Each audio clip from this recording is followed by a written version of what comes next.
Hello welcome back friends, स्वागत है आप सबका एम विद आरबी परिवार में।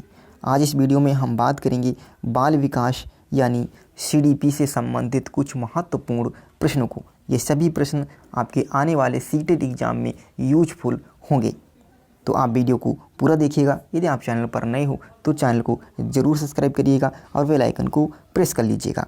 तो शुरू करते हैं आज के वीडियो को। आज का पहला प्रश्न है आपके लिए, एक शिक्षक को अपने विद्यार्थियों की क्षमताओं को समझने का प्रयास करना चाहिए। निम्नलिखित में से कौन सा क्षेत्र इस उद्देश्य के साथ संबंध है? सामाजिक दर्शन, शिक्षा समाजशास्त्र, शिक्षा मनोविज्ञान या मीडिया मनोविज्ञान। तो यहाँ पर ऑप्शन सी सही हो जाएगा। क्या? शिक्षा मनोविज्ञान। अगले प्रश्न पे चलेंगे। अगला प्रश्न है, पहले प्रश्न पढ़ लेते हैं। क्या है कि श्रीमती मीरा का बच्चा 10 महीने का है, 10 महीने में चलने लगा। श्रीमती मीरा का पहला बच्चा जो था वो 10 महीने में चलने लगा। उनका दूसरा बच्चा 12 महीने का है और अभी भी नहीं चल रहा है। वह दुखी या चिंतित नहीं है क्योंकि उनके पति ने कहा है कि जब तक वह 14 महीने की नहीं हुए थे उन्होंने चलना शुरू नहीं किया था। वह जानती हैं कि वह जितना अधिक इंतज़ार करेंगी उतना ही अधिक उनके पैर चलने के लिए मजबूत होंगे। एक पड़ोसी का लड़का भी 18 महीने का है, वह भी नहीं चल रहा है। वह जानती हैं कि चलने के विकास के लिए वह अभी सामान्य समयावधि के अंदर है।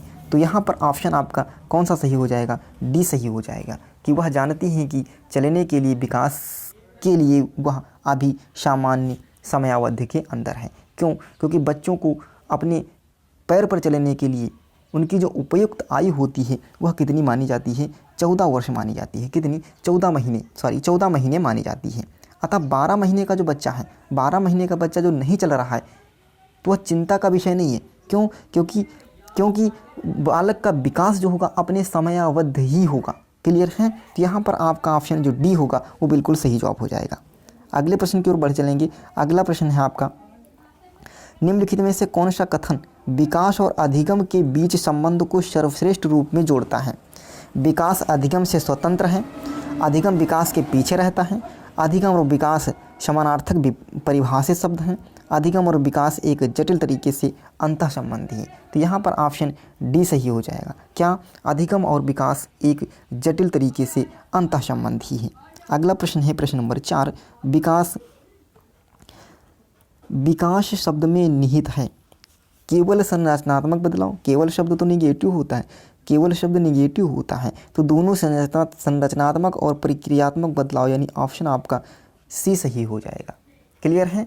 चलो अगले प्रश्न की ओर बढ़ेंगे। अगला प्रश्न क्या है? प्रश्न नंबर 5 कह रहा है कि मानव विकास है कैसा है? मात्रात्मक है, गुणात्मक है, कुछ सीमा तक अमापनीय है या ए और बी दोनों सही? तो क्या हो जाएगा? तो यहाँ पर ऑप्शन आपका कौन सा सही हो जाएगा? डी सही हो जाएगा कि मात्रात्मक और गुणात्मक दोनों होता है। अब आप कहोगे मात्रात्मक कैसे होता है?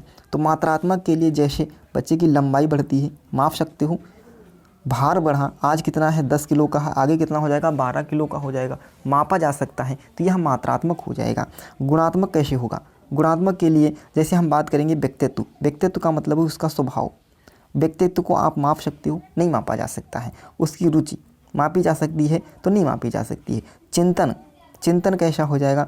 चिंतन गुणात्मक, यह गुणात्मक विकास होता है, इसको हम माप नहीं सकते। तो ये दोनों साथ में होंगे, तो इसलिए ए और बी आपका ऑप्शन सही हो जाएगा कि जो मानव का विकास होगा वो मात्रात्मक और गुणात्मक दोनों रहेगा। क्लियर है? चलो अगले प्रश्न की ओर बढ़ेंगे। प्रश्न नंबर 6। प्रश्न नंबर 6 है, नर्सरी कक्षा में शुरुआत करने के लिए कौन सी विषय वस्तु सबसे अच्छी है? मेरा परिवार, मेरा प्रिय मित्र, मेरा पड़ोस, मेरा विद्यालय। तो नर्सरी कक्षा में जब हम शुरुआत करते हैं तो उसमें जो बच्चा होगा किस अवस्था में होता है? वो अलग में शिशुअवस्था। किस अवस्था में होगा? शिशुअवस्था में। और उसकी जो शुरुआत होगी, उसका जो शुरुआत होगा उसमें कौन सी विषय वस्तु होगी? तो यहाँ पर आपका ऑप्शन ए सही हो जाएगा, मेरा परिवार। क्योंकि बच्चा शुरुआत में अपने परिवार से ज़्यादा कनेक्ट रहता है। क्लियर है? तो इसके लिए आपको सबसे अच्छा जो विषय वस्तु होगा वो मेरा परिवार होगा। और यह भी माना जाता है कि जो बच्चे की प्रथम शिक्षिका होती है वो उसकी कौन होती है? माँ। बच्चे की प्रथम जो शिक्षिका है वो उसकी माँ होती है। तो यहाँ पर ऑप्शन आपका ए बिल्कुल सही जवाब हो जाएगा। अगले प्रश्न की ओर बढ़ेंगे। प्रश्न नंबर 7। प्रश्न नंबर 7 क्या है? प्रश्न नंबर 7 है कि निम्नलिखित में से कौन सा सूक्ष्म गति कौशल का उदाहरण है?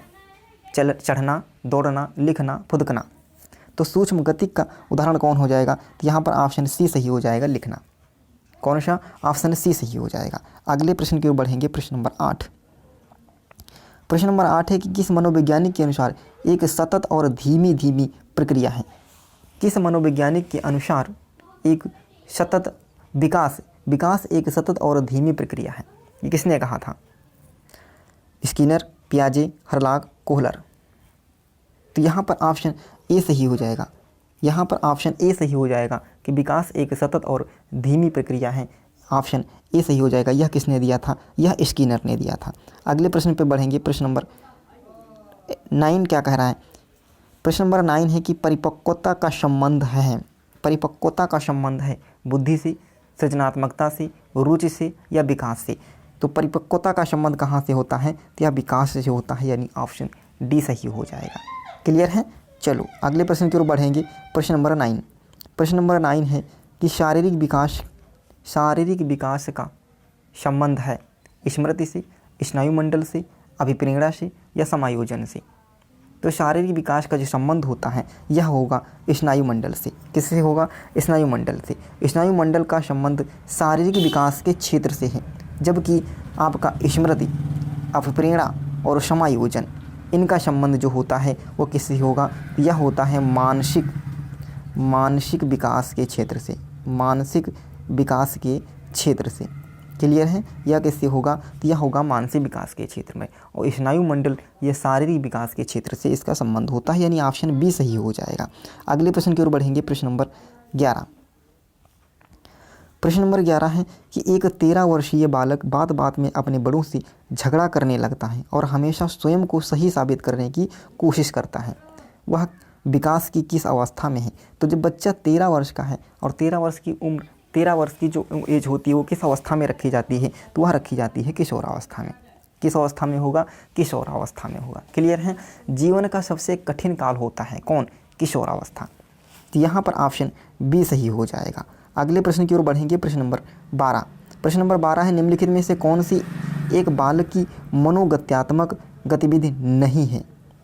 खेलना, गेंद फेंकना, लिखना, सोचना। तो यहाँ पर ऑप्शन डी सही हो जाएगा। कौन सा? डी सही हो जाएगा। मनोगत्यात्मक का मतलब क्या होगा? जो मनोगत्यात्मक, माइंड यानी मस्तिष्क, और गत्यात्मक जिसमें गति होगी। गत्यात्मक मतलब क्या होगा? जिसमें गति होगी। तो खेलने में भी होगी, गेंद फेंकना है गति होगी, लिखने में भी गति होगी, लेकिन सोचने में क्या हो जाएगा? सोचना कैसी है? तो सोचना मनोस्थैतिक गतिविधि होगी। कैसी होगी? सोचना मनोस्थैतिक गतिविधि होगी। इसमें मनोस्थैतिक यानी ऑप्शन डी सही हो जाएगा। क्लियर है? चलो अगले प्रश्न पे बढ़ेंगे, प्रश्न नंबर 13। प्रश्न नंबर 13 क्या कहा गया है कि शिक्षण अधिगम प्रक्रिया में व्यक्तिगत रूप से ध्यान देना महत्वपूर्ण है, क्योंकि शिक्षार्थी हमेशा समूहों में ही बेहतर सीखते हैं। यानी ही शब्द तो निगेटिव हो जाएगा, ही शब्द निगेटिव हो जाएगा। शिक्षक प्रशिक्षण कार्यक्रमों में ऐसा ही बताया गया, ही शब्द निगेटिव।